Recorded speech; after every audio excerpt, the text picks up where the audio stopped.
pasti ada dua pengelompokan sampah, yaitu sampah organik dan sampah anorganik. Sampah organik adalah sampah alami, dan sampah anorganik adalah sampah yang buatan manusia. Contohnya sampah organik seperti kulit buah, tulang hewan, dan juga daun-daunan. Dan yang kedua yaitu sampah anorganik. Contohnya seperti pecahan kaca atau kaleng, dan juga bisa juga plastik. Teman-teman biasa ketemu seperti plastik, styrofoam kan? Nah, itu yang biasa disebut sampah anorganik. Kalau misalnya kita sudah membuang sampah atau selesai menggunakan barang, selesai makan, selesai minum, ada baiknya kita membuang sampah ke tempatnya. Kita bisa bedakan dari dua yang saya sebutkan pertama tadi apa? Organik dan anorganik.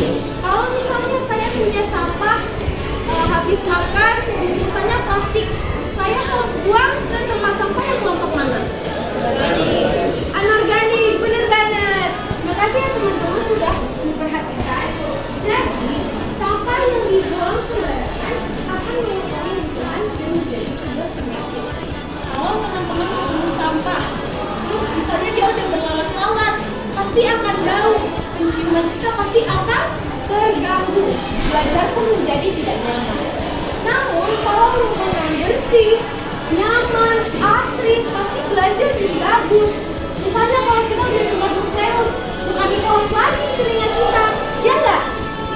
Bener kan? Jadi teman-teman mohon kesadaran dirinya. Jika ada sampah, kita pungut lalu buang di tempat sesuai dengan kelompoknya. Yang pertama, anorganik, dan yang kedua adalah sampah organik. Itu saja teman-teman. Terima kasih sudah memperhatikan. Kiranya semua teman-teman dapat mengerti dan memahami cara hidup yang sehat dan juga bersih.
industri.